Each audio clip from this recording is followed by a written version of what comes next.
Segunda-feira é dia de análise técnica no Fecho de Contas. Conta, como sempre, com a participação de Luís Correia Tavares. Luís, muito boa tarde.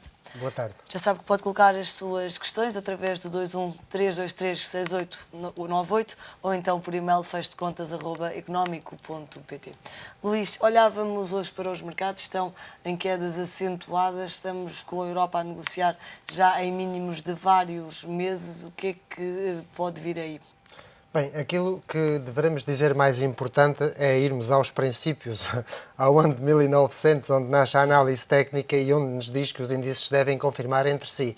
É importante verificarmos quais são os suportes que não devem ser perdidos, onde eu referencio que os dias como o de hoje, de segunda-feira, onde existem algumas especulações sobre a Grécia, poderão criar oscilações demasiado negativas, mas esta perda de suportes, deveremos verificá-la com dois fechos consecutivos, diários a um fecho semanal. No caso do índice PSI 20, o índice português, esse suporte em fecho está no nível 5.120, se bem que há o nível 5.060, que é um nível também que eu não tenho aqui mencionado por falta de espaço, mas também que é portanto, um nível bastante importante e cuja figura que realiza com as divergências que está a realizar, que são muito fortes, o que manda é o preço, não são as divergências, mas estas divergências poderão dar-nos aqui algum sinal futuro, é de que possivelmente, talvez na terça ou na quarta-feira, haja ressaltos para os mercados. Isto porque os suportes nunca se perdem à primeira. No IBEX 35 existem as mesmas divergências, onde temos aqui o nível 6.720, portanto, o nível a não perder com dois fechos diários. Temos o caso do MIB de Itália ao nível 13.580, referencia estes índices porque são os mais preocupantes da Europa, e passamos àqueles índices, digamos, mais sustentáveis na Europa, que são o CAC 40. Conforme poderemos verificar, este nível, o nível 3.025, é o apoio, a linha de apoio da diretriz altista, portanto, iniciada em setembro do ano passado. Luís, mas o Luís há pouco estava a dizer que os suportes nunca se perdem à primeira, mas indicia-se aqui já uma tendência de que este suporte inferior pode ser quebrado. Este suporte inferior pode ser quebrado. E, aliás, aquilo que eu posso acrescentar com isto é o seguinte: nós estamos numa tendência altista de longo prazo ainda, no caso do CAC 40, não era o caso dos índices que eu referenciei atrás, mas onde estamos numa fase de consolidação onde os máximos e os mínimos são decrescentes. Este suporte normalmente servirá de apoio, obviamente se for perfurado servirá para dar lugar a maiores quedas, mas daqui muito possivelmente virá a nascer um ressalto que ainda não está confirmado, precisamos de ver isso na terça e na quarta-feira, mas no caso desse ressalto existir, se eu pudesse dar alguma recomendação, eu diria que aqui seria ideal para se desfazer posições ao se aproveitarem estes ressaltos. E só com a perfuração destas linhas que estamos a ver superiores é que se volta a entrar no mercado. É que se voltaria a entrar, isto com base numa estratégia técnica e baseada em análise técnica. No caso do índice Eurostoxx 50 temos um cenário um pouco diferente, que é aquela diretriz de longo prazo baixista que tinha sido perfurada em fevereiro deste mesmo ano e que agora se veio apoiar na mesma, serve de suporte, embora tenhamos máximos e mínimos decrescentes.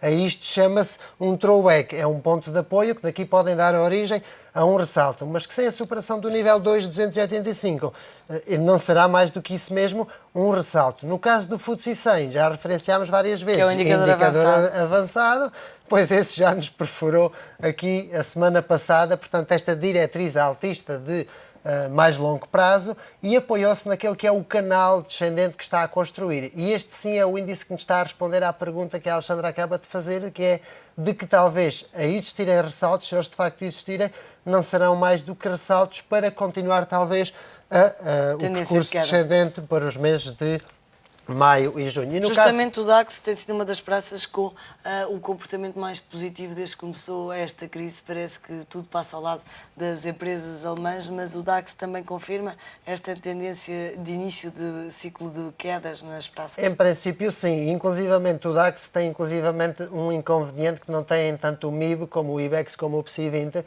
que é, não tem as divergências, está praticamente plano nos osciladores, mas apoiou-se nesta parte aqui, nesta diretriz altista de longo prazo, e daqui tenta realizar um ressalto. Temos aqui um grande percurso de preços e que só a superação do nível 6.800 é que nos faria sair deste cenário, portanto também está prestes a perdê-la. Aqui haveria que verificar qual delas se perde ou se supera.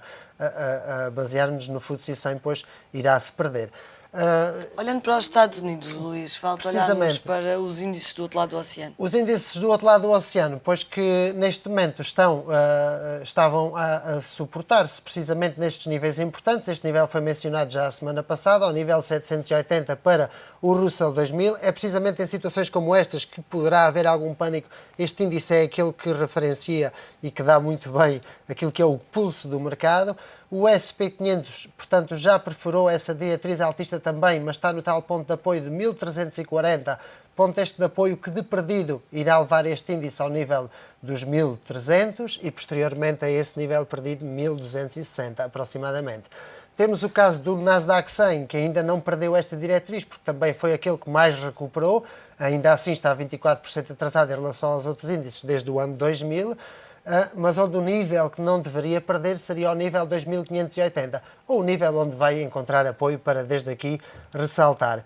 O Dow Jones Industrial, portanto, é o nível 12.700 e refiro com fecho diário, uma vez mais, de preferência 2 consecutivos, isto porque ele, antes de eu entrar, estava a cotar na zona dos 12.680 e algo, portanto, isto é visto em gráficos diários e é assim que se deve, portanto, olhar para o mercado com uma tendência, digamos assim, mais definida. Luís, finalmente um comentário ao euro-dólar. Há pouco olhávamos aqui no fecho de contas para cenários de paridade entre as duas moedas. É pelo menos um dos cenários com que alguns hedge funds estão nesta altura já a trabalhar. Faz sentido? Na análise técnica não faz, e até posso responder pelas duas, nem por fundamentais nem por técnica. Tecnicamente falando, o índice euro-dólar perdeu o nível 1,2985, digamos assim, o nível 1,30 da tal barreira psicológica. A projeção da figura que tem levá-lo-á a 1,2630. Terá que primeiro também perfurar o nível de 1,2825, que é aquilo que podemos chamar o suporte relevante. Há um outro aspecto em termos de paridade que é o seguinte, é o chamado carry trade. Temos o euro com uma taxa de referência de 1%, temos o dólar em 0,25%. Não é possível. Financiamos-nos em dólares americanos a 0,25% e cedemos-los à Europa e aí a 1%. Portanto, não tem viabilidade. Outra questão que está aqui em causa também é a China e outros países que estão fortemente colocados, tanto em euro como em dólar. Mas eu aqui quero acrescentar o seguinte, ainda antes desta situação e deste cenário se dar para a Europa, já a China estava fortemente colocada na dívida dos Estados Unidos. Dizia-se que tinha 25% dessa dívida. Quando começou a perder com o decrescer do dólar, começou a entrar em dívida europeia, mas já tarde demais. E criou com isto um spread entre o prejuízo que tinha o dólar e a futura, ou aquela que passou a ser a aquisição do euro. Portanto, digamos que a China encontra-se neste momento em ponto morto. Portanto, não se encontra nem a ganhar por um lado, nem a perder nem a ganhar pelo outro. Terá que aqui ir buscar rentabilidade às taxas de juros praticadas por esses países. E, portanto, é mais um fator a impedir que, de facto, o euro venha a ser desvalorizado. Eu não lhe vejo possibilidades de ir à paridade. E ainda posso dizer mais, ainda que isto possa parecer um pouco agressivo. Não me admira ver uma Grécia a sair do euro e o euro a ressaltar e a descontar uma possibilidade da Europa se recuperar. Eu até tenho uma frase bastante engraçada para isso, que é: Jesus Cristo morreu na cruz para salvar o homem, a Lehman Brothers para salvar a branca e a Grécia será para salvar o euro. Luís, muito obrigado. Ao comentário de Luís Correia Tavares, análise técnica no fecho de contas às segundas-feiras.